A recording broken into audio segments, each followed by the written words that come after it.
buenos días. Namo Vishnupadaya Krishna Prestaya Bhutale Srimate Bhaktivedanta Swaminiti Namine Namaste Sarasvati Deve Gauravani Prasarine Nirvisesa Sunyavadi Pashatya Deshatarine Jaya Sri Krishna Chaitanya Prabhu Nityananda Sri Advaita Gadadhara Srivasadi Gaura Bhaktavrinda Hare Krishna, Krishna Krishna, Hare Hare, Hare Rama, Rama Rama, Hare Hare. Hare Krishna, reiterados, vamos a continuar con las lecturas y reflexiones sobre los textos del Kalisantarana Upanishad, una interesante conversación o diálogo entre Brahma y su hijo Narada Muni, el gran sabio. Ayer nos detuvimos en casi todo el comentario sobre el texto, o sea, Brahma le dijo a Narada Muni que el gran texto secreto, el secreto de los Vedas, bien guardado para cuando llegara Kali Yuga, era exponer o revelar que la recitación de los santos nombres de aquel que es la personalidad suprema, el controlador supremo, la fuente suprema de todo, la recitación de sus santos nombres con un corazón cada vez lo más entregado y puro, era la forma perfecta, reservada para atravesar Kali Yuga o para atravesar el plano de conciencia material y escapar de él en medio de las condiciones poco favorables de Kali Yuga, porque vamos a recordar también que Kali Yuga es una época, una era donde las condiciones van a ser cada vez menos favorables, la entidad viviente va a estar cada vez menos dispuesta de modo natural para las cuestiones espirituales, ni siquiera los intereses espirituales. Y aunque se vean grandes masificaciones de lo mismo, se debe saber que dentro de esa masividad realmente no hay muchos que estén realmente situados en una condición sincera de corazón hacia la espiritualidad. Entonces, cuando Brahma le dice que, disculpen, Nara le pregunta, bueno, ¿y cuáles son esos nombres? Ya Brahma le repite el mantra de 16 sílabas. Hare Krishna, Krishna Krishna, Hare Hare. Hare Rama, Rama Rama, Hare Hare. Y le dice que mediante la repetición sincera y pura con amor de ese mantra, la entidad viviente puede escapar o puede liberarse de los 16 velos o cubiertas que la tienen encerrada y sobrepasar así los efectos negativos de este Kali Yuga. Entonces explicábamos la importancia de la palabra Hare. La palabra Hare en el mantra, realmente Hare es la palabra que más se repite. No es la palabra Krishna ni la palabra Rama, puesto que la palabra Krishna y la palabra Rama se repiten solamente 4 veces cada una. Y mientras que la palabra Hare se repite en un total de 8 veces, o sea, se repite el doble que Krishna y que Rama. Esto significa o da una idea de la importancia de Hare, o la energía de amor de Dios, o sea, la energía de placer del Señor Supremo. Hare, explicamos, hacía referencia a aquella energía espiritual amorosa que es la que se encarga de satisfacer todos los deseos del Señor. Vamos a recordar que todos los deseos y la voluntad de Dios, de la Suprema Personalidad, se realizan o son realizadas mediante su energía activa, energía de amor. Dios tiene incontables energías y principalmente hay 3 que son principales, y dentro de esas 3 principales está la energía nuclear o la energía básica, que es la energía de amor o la energía de satisfacción del Señor. Cuando el Señor entonces desea algo, realizar algo, entonces esta energía es quien arma todo, comienza a armarlo todo en coordinación con las energías subordinadas para que eso se manifieste y pueda realizarse el pasatiempo. Entonces esta energía es la que también despierta un sentimiento determinado por Dios. Entonces, sin la participación de esa energía, la entidad viviente no puede sentir ningún tipo de atracción por Dios. Esa potencia tiene que activarse, esa potencia tiene que despertarse, esa potencia está en el corazón pero tiene que ser estimulada, tiene que ser activada. Y por eso se dice que cuando alguien con esta potencia bien despierta, o sea, un devoto puro, una persona con verdadera atracción y amor por Dios, habla, entonces su palabra está inundada también de esta potencia. Y entonces la potencia que hay en usted todavía en estado latente, cuando recibe esa irradiación fuerte de esa potencia ya desarrollada en la otra persona, entonces ella se enciende, ella se activa, y por eso se dice que a la persona le está dando a usted la semilla del amor por Dios. En verdad, la potencia del amor por Dios ya existe en usted, pero aquella persona está haciendo que eso se vuelva experimentable, que usted empiece a experimentar vívidamente ese amor por Dios. Es como el fuego. Vamos a suponer que hay un madero seco, y ese madero seco, esa madera seca, tiene dentro, por supuesto, dentro de sus elementos el fuego en potencia. Vamos a recordar que el fuego es uno de los elementos de la creación material, y entonces todos los objetos, sobre todo los objetos ya sólidos, tienen dentro en sí mismos la potencia fuego. Entonces, esa potencia debe ser activada. Algunos tienen la potencia ya en mayor presencia y otros la tienen más solapada. Entonces, en dependencia de eso, cuando usted acerca ese objeto al fuego o lo echa hacia un fuego ya prendido a su debido tiempo, este objeto también va a tomar fuego. Si aquella temperatura es lo suficiente, porque hay que entender algo también. La presencia de la potencia está en un estado de latencia determinado, o sea, o está menos concentrado o ya está más concentrado a punto de manifestarse.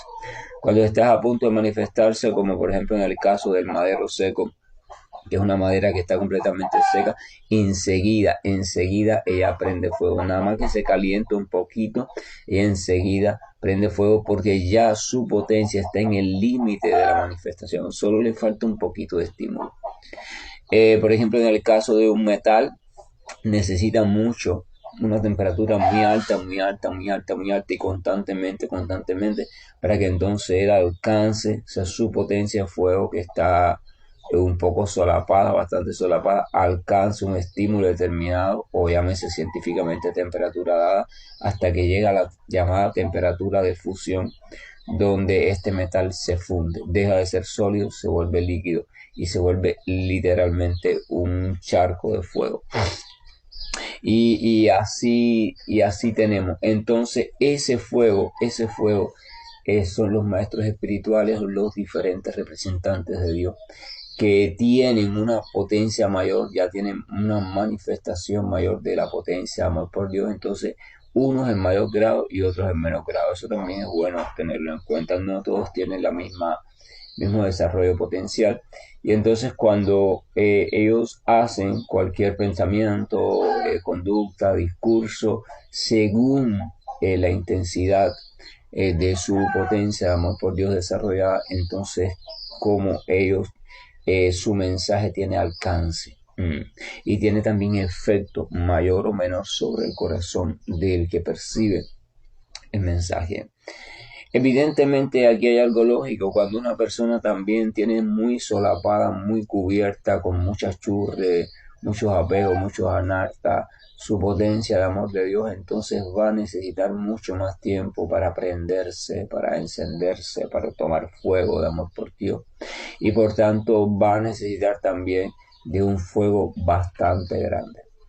O sea, podemos ver a veces que una persona común con una fe, tiene conocimiento, tiene un cierto amor por Dios, y puede ser que lidie, o sea, se cruce, hable, incluso conviva con una persona que no tiene interés ninguno sobre Dios, y no tiene ni siquiera cualidades cercanas a la modalidad de la bondad, y podemos ver que pueden pasar años y aún así esta persona no recibir o percibir ningún cambio en sí mismo, a pesar de que está conviviendo con una persona que tiene cierto grado de amor por Dios.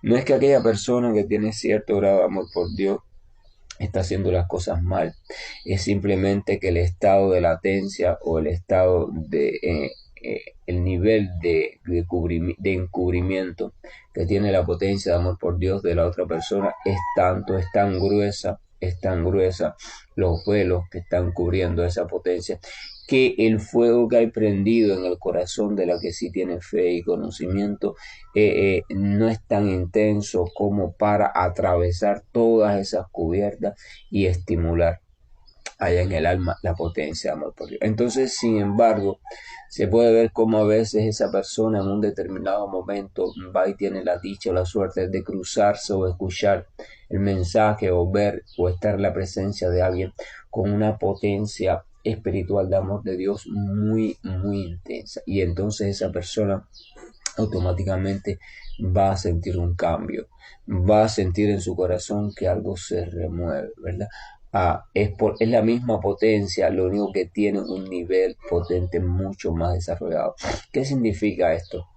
Esto significa que la conciencia de esa persona que está más encendida en el amor de Dios, que tiene más fuego en ese sentido, la conciencia de ella está más absorta de manera pura en el Señor Supremo.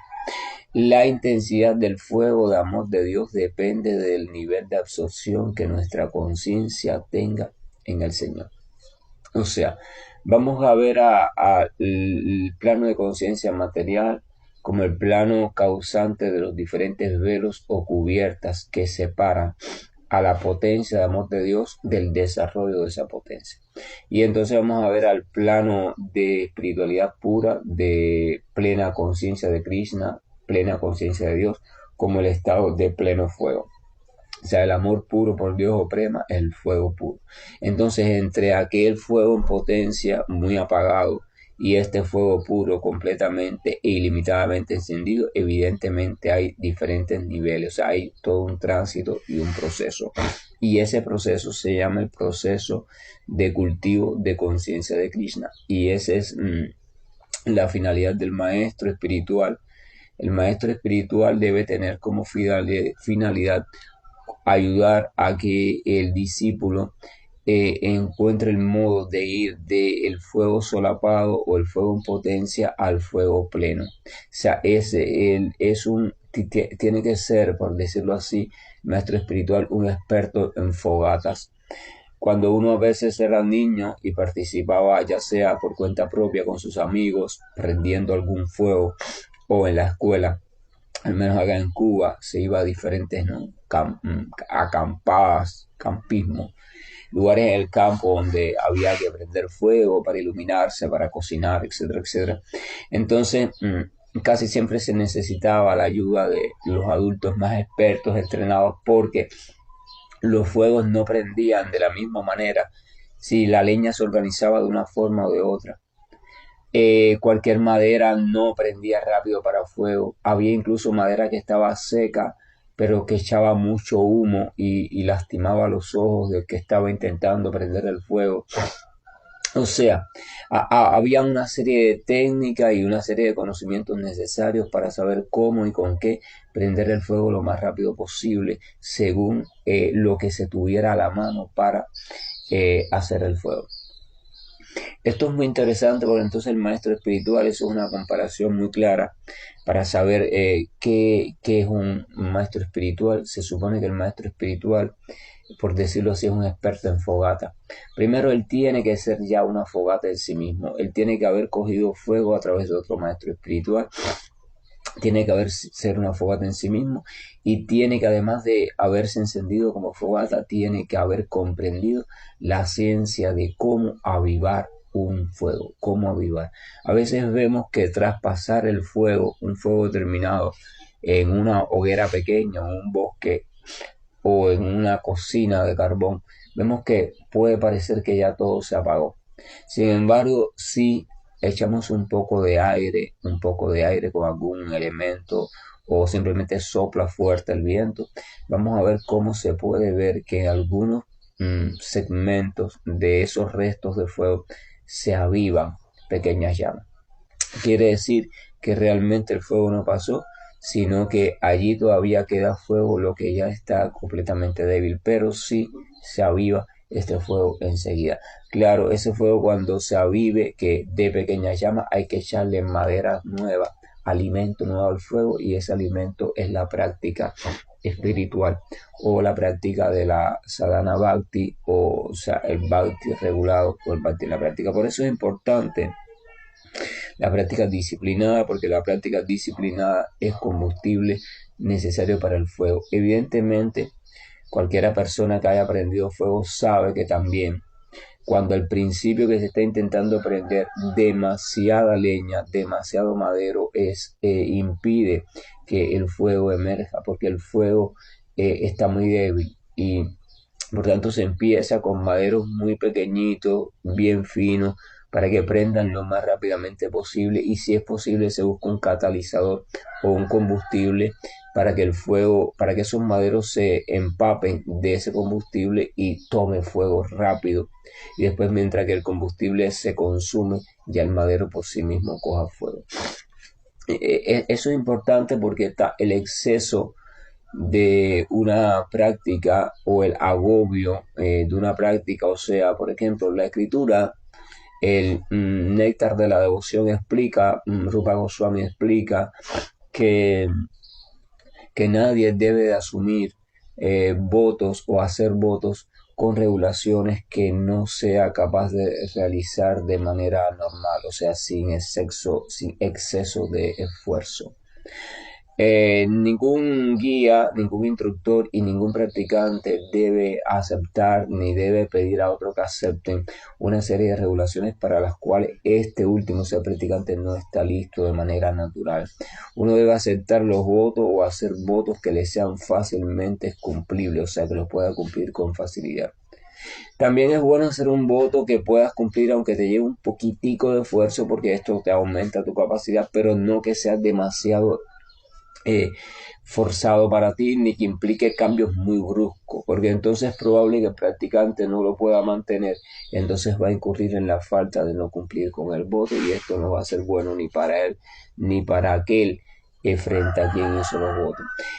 Entonces, como la hoguera, volvemos al ejemplo de la hoguera, tenemos que ir según la capacidad que tengamos de amor no, de que ya de que esa potencia esté viva en nosotros con mayor o menor grado, según nuestra atracción, nuestra fe, debemos de ir con ayuda, por supuesto, ir asumiendo pequeños trocitos de madera, pequeñas, por ejemplo, si mi fe es muy débil o si mi atracción hacia las cosas del Señor es muy débil, tampoco me puedo poner 2 horas a leer sobre Dios porque no voy a resistir.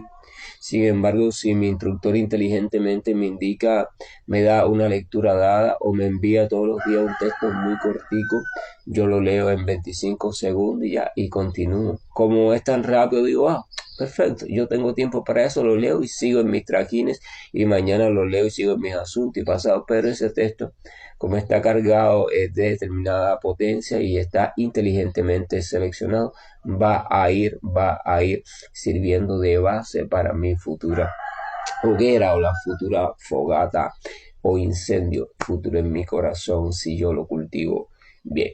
Entonces el arte de la enseñanza en el mundo espiritual es una mezcla donde se requieren dos condiciones básicas: la condición de que el que esté ayudando a encender la hoguera ya esté en pleno fuego. Si no está en pleno fuego, no va a encender ninguna hoguera en nadie. Y segundo, no solo que esté en pleno fuego, sino que haya comprendido perfectamente el mecanismo, la metodología de cómo avivar un fuego. Porque usted puede estar en pleno fuego y causar un desastre porque usted no sabe, no ha comprendido la ciencia, la metodología de cómo reconocer la potencia de fuego al otro y cómo avivarlo de manera saludable. Hay dos tipos de práctica: está la práctica no saludable y la práctica saludable, aquella práctica que se hace sin conocimiento, y la práctica no saludable que causa desastre, incluso causa daño. Y es como un gimnasio, de eso hablamos una vez. Usted va a un gym a hacer ejercitación para sus diferentes músculos o capacidades, y si usted empieza a practicar según su antojo y sin la guía de un entrenador, es probable que usted dañe a sus músculos. Es probable primero que a veces el daño sea mínimo, a 2 o 3 días con dolor, con limitación móvil o motriz, pero también es probable que el daño sea un daño serio. Y es probable que sea a veces un daño hasta para siempre o que cause otro daño en estructuras óseas o otras estructuras relacionadas al sistema muscular esquelético. Entonces, practicar por sí mismo no es un consejo completo. Porque usted le dice a alguien, practique tal cosa y eso no es un consejo completo. Y las cosas que no son completas pueden ser perjudiciales. Usted no solo debe decir, o la persona no solo debe decirle a otro, practique, sino mira, recurre a fulano o tal lugar para que te ayuden a practicar o para que te enseñen cómo practicar. O sea, el practique, la acción debe ir precedida o debe ir acompañada del determinado conocimiento. Evidentemente también tiene que tener voluntad, etcétera, etcétera, pero necesita un cuerpo de conocimiento. Así que por lógica, la práctica significa una ciencia. Entonces el bhakti es una ciencia. El servicio devocional, la práctica, el servicio devocional no significa simplemente servir. Yo voy a dedicarme a servir como yo más o menos considero, ¿verdad? Eso es servicio, pero no es servicio devocional. Servicio devocional es una ciencia que ha sido esmeradamente, cuidadosamente cultivada, reajustada en su modo de enseñanza por autoridades que se conocen como cadena de sucesión discipular. Piensen siempre en el ejemplo del fuego, un ejemplo que todo el mundo puede reconocer. Y piensen siempre que usted, todo el mundo, todo este viviente tiene en sí misma la potencia de amor de Dios, pero esa potencia está en diferentes grados ya que está cubierto por diferentes materias extrañas. Si usted tiene un leño o un pedazo de madera y llueve justo antes de que usted quiera prender el fuego, la madera se empapó toda de agua, está completamente mojada, usted intenta prender el fuego, lo va a prender si usted es persistente, etcétera, etcétera, pero con mucho trabajo. Porque primero tiene que evaporarse toda esa agua, o sea, el fuego primero que se esté tratando de dar a la madera, el calor de ese fuego tiene que ser capaz primero de ir evaporando toda esa agua. O sea, la madera se va calentando y va evaporándose el agua, evaporándose el agua. Y cuando ya el agua se evaporó por completo, que la madera se quedó de nuevo seca, entonces que empiece el proceso de la madera ir encendiendo su propio fuego. Entonces, el mundo material como océano es como si usted fuera una madera y llevara mucho tiempo metida en el agua. Evidentemente usted y yo llevamos mucho tiempo absorbiendo mucha agua. Y entonces mientras más agua hayamos absorbido y mientras más estemos identificados con el agua, nos guste estar en el agua y mientras más hundido estemos, más difícil va a ser que la potencia del amor de Dios o la potencia del fuego del amor espiritual por Dios se prenda en nosotros.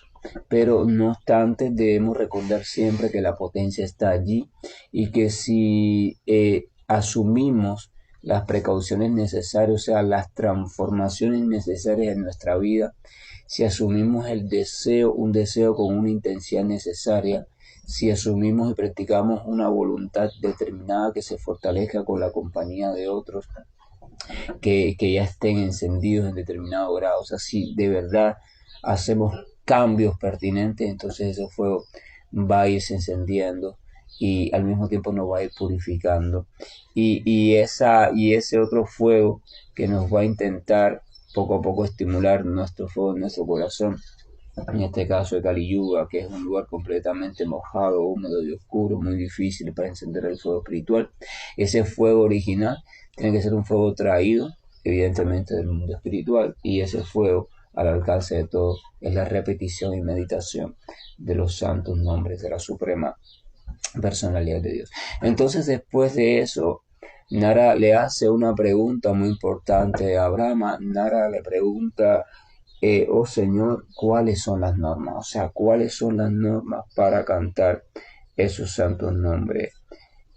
¿Por qué Narada le pregunta esto? Porque realmente los mantras, si uno estudia un poco sobre mantra, muchas personas hablan de mantra porque simplemente leyeron un mantra en un libro o vieron una cosa sobre mantra en internet, ¿verdad? Pero casi nadie Kali Yuga se dedica seriamente a estudiar científicamente algo. Yo voy a averiguar bien esto de los mantras, cómo funciona, ¿verdad? Pero si uno indaga en los textos clásicos sobre mantras, uno se va a dar cuenta que los mantras están precedidos de una serie de condiciones previas y de una serie de calificaciones también previas, y por supuesto están dirigidos hacia diferentes objetivos. No todos los mantras, primero, no todos los mantras tienen los mismos objetivos.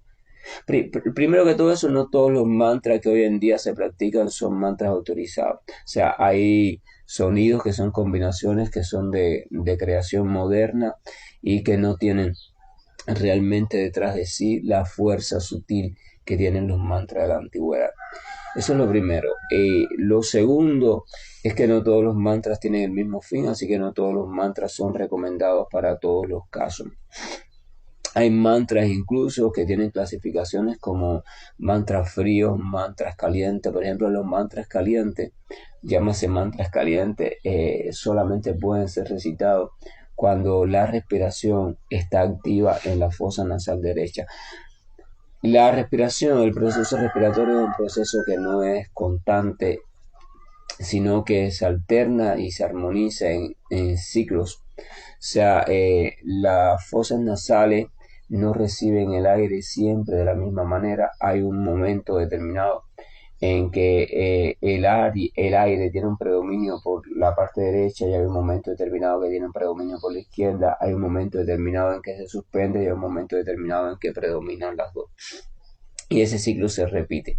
Entonces, cuando el aire está entrando por la fosa nasal derecha, y entonces hay un predominio de las actividades simpáticas del organismo, o sea, las actividades de actividad, el organismo en ese momento tiene más energía y entonces realiza actividades más energetizantes y más consumidoras de energía. Cuando el aire está entrando por la fosa nasal izquierda, el organismo activa su modo parasimpático, sistema parasimpático, donde baja su funcionamiento. Entonces el organismo funciona con menos energía, también su demanda es menor. Y cuando entra por los dos, ocurre un equilibrio entre las funciones y después vuelve el mismo ciclo. Entonces hay mantras, los mantras calientes solamente se deben recitar cuando está el momento que hay un predominio de respiración por la fosa nasal derecha. ¿Qué significa esto? Significa esto que si un practicante determinado encontró un mantra por casualidad, o un amigo o un supuesto maestro le dio un mantra, y este mantra entra dentro de la categoría de los grupos estos de los famosos mantras fríos o calientes, entonces él no va a poderlo cantar adecuadamente, porque primero, él mismo no tiene todavía la sensibilidad de poder sentir por dónde está predominando su respiración.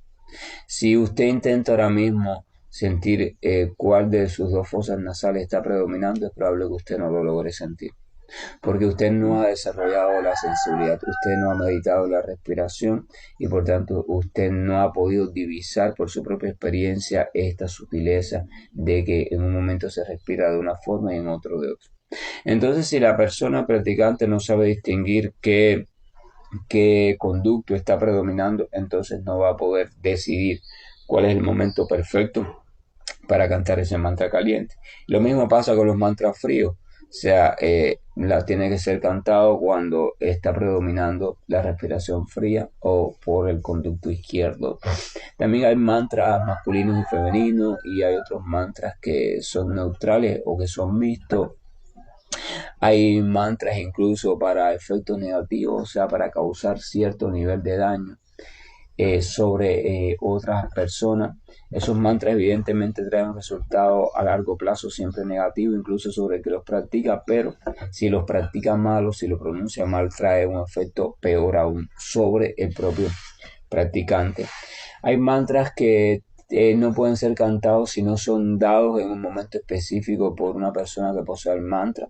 Eso es otra cosa. O sea, en la era actual, el ser humano en su estupidez ha violado todos los preceptos antiguos y cree que eran puro fanatismo, y hay mantras determinados que se han popularizado, pero esos mantras están establecidos determinados que tenían o tienen que ser entregados por una autoridad que se encuentra en un nivel tal de conciencia que a no ser que sean entregados por esa autoridad, dados por esa autoridad, entonces o no funcionan o funcionan de manera desastrosa.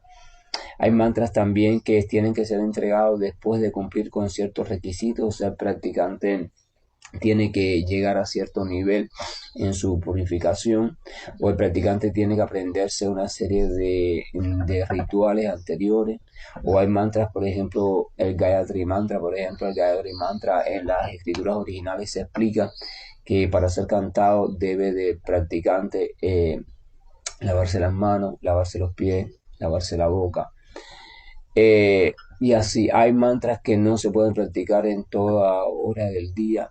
Hay mantras que no se pueden practicar en cualquier época. Hay mantras que no se pueden practicar si usted está en un estado determinado del cuerpo. Por ejemplo, si usted está en determinado padecimiento, en determinado estado mental, o si usted está en luto, por ejemplo, en cierto estado de tristeza, o si usted ha perdido un ser querido, o si usted visitó un cementerio, sea un camposanto, o si usted tocó un cadáver para vestirlo, porque bueno, se murió en casa y había que vestirlo. O sea, el mundo de los mantras es un mundo ilimitado de un conocimiento muy profundo, muy sutil, que desgraciadamente por falta de conocimiento y de comprensión y de seriedad en la época moderna la gente lo ha cogido como una moda y algo más. Y ese conocimiento superficial es la causa de la destrucción. El conocimiento superficial destruye a la humanidad. Entonces Narada, conocedor, porque es el gran sabio de todas esas reglas y regulaciones de todos los tipos de mantra, le pregunta, bueno, ¿cuáles son las reglas? ¿Cuáles son las cosas que hay que tener en cuenta? ¿Cuáles son las normas para recitar estos nombres? Brahma ya le ha dado, mira, los santos nombres es el modo ideal para escapar de Kali Yuga.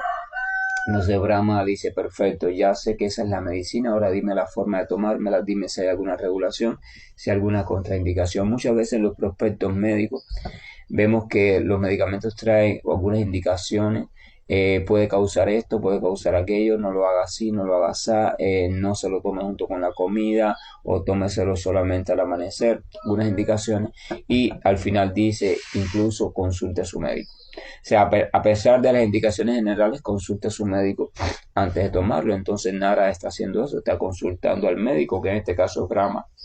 Bueno, dime los santos nombres, si tienen regla o si tienen regulaciones. Y entonces Brahma le dice lo siguiente. No hay normas, o sea, no tiene ninguna regla estricta. En cualquier caso, dice, quien en estado puro o impuro cante siempre estos nombres santos, alcanza la morada del Señor, o alcanza su proximidad, o alcanza su forma, o alcanza la absorción en el Brahma. Entonces Brahma le está diciendo, mira, en este caso, a diferencia de todos los otros mantras, en este caso este mantra no tiene ninguna norma, ni tiene ninguna regla, o sea, no hay que cumplir un prerequisito para comenzar a cantarlo. Ojo, esto no significa que el mantra no haya que tomarlo con seriedad. No hay que cumplir ningún prerequisito para comenzar a cantarlo, pero una vez usted lo comience a cantar, después usted es instruido por la persona que le comunicó el mantra, usted busca la ayuda de alguien que lo cante de manera regular y disciplinada, usted es instruido de cómo sacar el mejor provecho de ese mantra, porque entonces hay ciertos cambios, ciertas cosas que usted va a ir un poco erradicando o vigilando en su vida para que el mantra, para que usted pueda percibir el mantra, el efecto del mantra lo más pronto posible y lo más completamente posible. Es como el fuego. Usted se va a dar cuenta que hay cierta manera de arreglar los maderos y que no estén mojados, etcétera, etcétera, para que el fuego se prenda lo más rápidamente posible. Entonces dice, en cualquier caso, quien en estado puro o impuro cante siempre estos nombres, es lo mismo, sea puro o impuro. No se necesita que usted esté completamente purificado para iniciar el canto. Hay un mantra o un texto sagrado muy bonito que dice, es muy hermoso, a mí me gusta mucho, lo conozco hace muchos años porque me gustó desde el principio y encierra una gran verdad y una gran esperanza. Dice, en español diría más o menos así, eh, purificado, o sea, después de haberse purificado o aún sin purificarse, aquel que sinceramente busca refugio en los pies del Señor, quien tiene ojos hermosos como de loto, queda limpio por dentro y por fuera. O sea, la medicina universal, la curación universal, la sanación universal perfecta viene cuando uno decide de manera sincera y entregada buscar refugio completo en la suprema personalidad de Dios. Sin interesar la historia de uno, sin interesar su estilo de vida, sus acciones, lo que sea, no hay nada que pueda impedir que usted busque refugio a los pies del Señor, sinceramente. Si usted lo hace de ese modo y usted lo va haciendo cada vez más, entonces todos los impedimentos, todas las supuestas impurezas van desapareciendo. Porque es imposible que uno se acerque a refugiarse en medio del gran fuego y queden unos restos de humedad, restos de oscuridad. No se puede estar en medio del fuego y estar a oscuras. O sea, el fuego en sí mismo nos va purificando por completo. Entonces lo mismo pasa acá.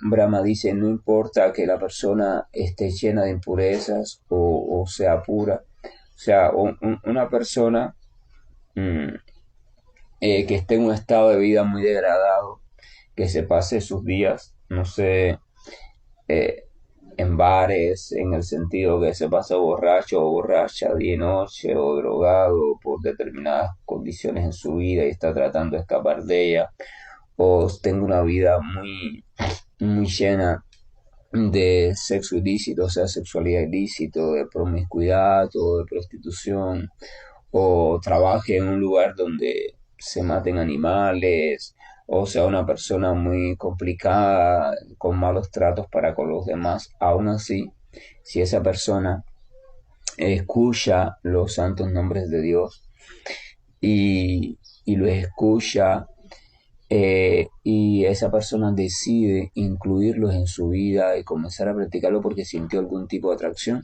entonces esa persona no tiene que esperar a transformarse como persona para comenzar a practicarlo, porque el santo nombre tiene una peculiaridad. Vamos a recordar que es al mismo tiempo la meta y al mismo tiempo el medicamento. O sea, el santo nombre nos ayuda a purificarnos y al mismo tiempo ya es la meta a la cual hay que llegar, o sea, amor puro por Dios.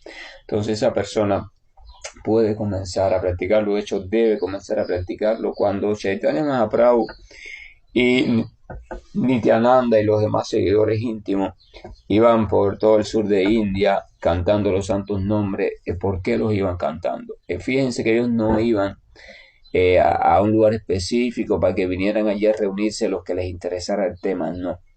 Ellos iban cantando, y hablo de cantando, imagínense algo así como, bueno, los cubanos saben, y quizá en otros países también, por supuesto, una comparsa, una conga, una rumba. O sea, son cantos que se hacen en las calles, en lugares abiertos, así completamente. Incluso se va por la calle bailando y cantando en extremo gozo y se suma todo el que quiera, pero aún el que no se sume lo escucha.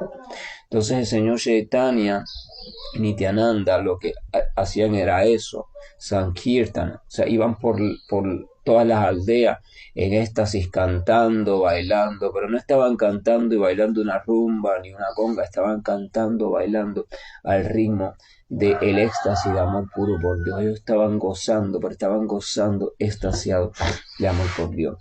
Entonces ese gozo, ese canto significaba que el mantra estaba siendo revelado para todos. No había requisito. El mensaje era este: escucha, escucha y repite conmigo, escucha y canta, escucha, glorifica los nombres del Señor. O sea, el mensaje era para todos. Por eso se dice que ellos estaban por primera vez en la historia repartiendo de manera libre el amor por Dios.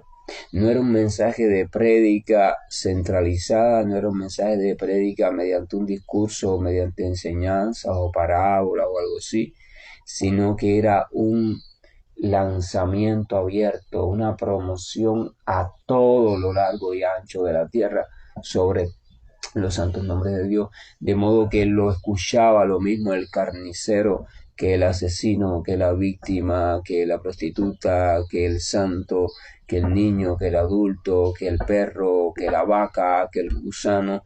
La vibración llegaba a las plantas, a las piedras, a la tierra, a las nubes, al aire, al río, a todo. Todo se inundaba. Entonces el mensaje es la vibración de los santos nombres es para todos. Porque la medicina tiene que ser para todos porque todos estamos enfermos. Entonces la mejor medicina no puede estar restringida. Si la mejor medicina es buscar refugio en el Señor, entonces el refugio del Señor no debe ser de difícil acceso. Porque si fuera de difícil acceso y cumplir muchos requisitos, entonces no es justo ni misericordioso. Sin embargo, el Señor es siempre misericordioso. Así que el refugio, el acceso al refugio de los pies del Señor, tiene que ser conocido por todos. Por eso el mantra, el Maha Mantra de los nombres del Señor fue dado a todos sin límites, sin límites. Incluso al que lo rechazaba, ahí estaba, lo escuchaba igual y eso dejaba cierto efecto. Entonces Brahma continúa diciendo que bueno, puro o impuro siempre puede cantar estos nombres, incluso si lo hace y lo va haciendo y se va entregando eso, alcanza la liberación. Aquí Brahma menciona liberación con las 4 formas de liberación que hay. La escritura recoge 4 tipos de liberación. La liberación de llegar a la morada del Señor, o sea, los planetas Vaikunta, o plano de conciencia espiritual, la liberación de estar cerca del Señor, la liberación de adoptar, tener una forma semejante a la del Señor en uno de esos planetas, y la liberación de quedar absorto en el Brahman o en la verdad absoluta, o sea, absorberse en la verdad absoluta, que es la liberación impersonalista, pero es una liberación igual, porque es contacto directo con el Señor Supremo. Entonces Brahma dice que esto lleva a la liberación. ¿Por qué lleva a la liberación? Porque antes fue capaz de liberar a la jiva o la entidad viviente de los 16 tipos de cobertura en las cuales está envuelta en este mundo material. Si usted libera algo, libera a alguien de aquello que lo tiene oprimido o encarcelado, automáticamente este alguien vuelve a su estado natural. Y entonces él dice eso, y eso es muy significativo, porque nos da la esperanza de que estamos llenos todos de una historia llena de cosas torcidas, una historia llena también de cosas que no se nos salen de la mente, una historia llena de atracciones, de hábitos, de deseos, de cosas pendientes, de otras que ya no están pendientes, pero las estamos extrañando. Estamos llenos de miles de ataduras y contaminaciones. Estamos llenos incluso de pensamientos que a veces ni comentamos, de deseos que ni comentamos, porque decimos para nosotros mismos, ay, ¿cómo voy a tener yo ese pensamiento? Eso me avergüenza, o lo hemos tenido en el pasado, como quiera que sea. Y si tuviéramos que guiarnos por ciertas cosas de pureza, ninguno fuéramos calificados entonces para obtener la misericordia del Señor. Sin embargo, se dice que puro o impuro, no importa, de hecho está dado para los impuros. El santo nombre está dado para nosotros, los impuros, los llenos de cosas por cambiar. Porque la misericordia de Dios no tiene sentido a no ser que existan entidades vivientes como nosotros.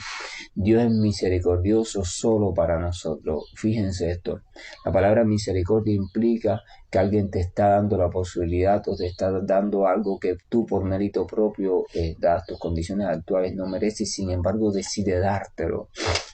Y tú dices, wow, qué misericordioso.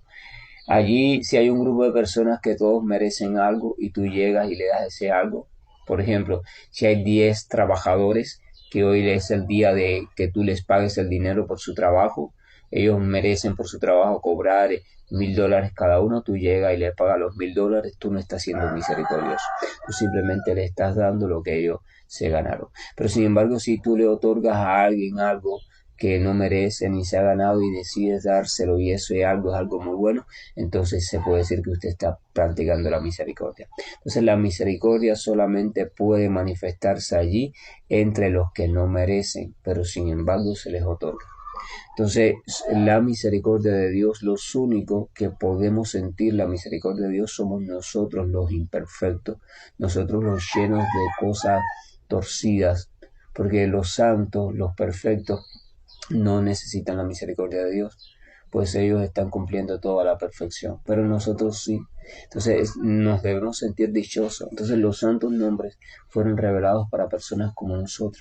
Entonces aprovechemos los santos nombres. Que la gracia y el amor del Señor nos acompañe, que la bendición de sus santos nombres esté con nosotros y que vayamos desarrollando cada vez más un mayor calor en nuestro corazón, para que se vaya prendiendo la hoguera poco a poco del amor por Dios, y que esa misma hoguera vaya acabando con toda la humedad, la oscuridad, la churre y la madera seca que hay metida allí en nuestro corazón, para que eso se quede completamente iluminado, para que resida en él eternamente por siempre y en dicha perfecta nuestro Señor. Hare Krishna, buen día, y estoy finalizando la llamada. Hare Krishna, Krishna Krishna, Hare Hare, Hare Rama, Rama Rama, Hare Hare. Hare Krishna, Krishna Krishna, Hare Hare, Hare Rama, Rama Rama, Hare Hare. Hare Krishna, Krishna Krishna, Hare Hare, Hare Rama, Rama Rama, Hare Hare. Hare Krishna, Krishna Krishna, Hare Hare, Hare Rama, Rama Rama, Hare Hare. Hare Krishna, Krishna Krishna, Hare Hare, Hare Rama, Rama Rama, Hare Hare. Hare Krishna,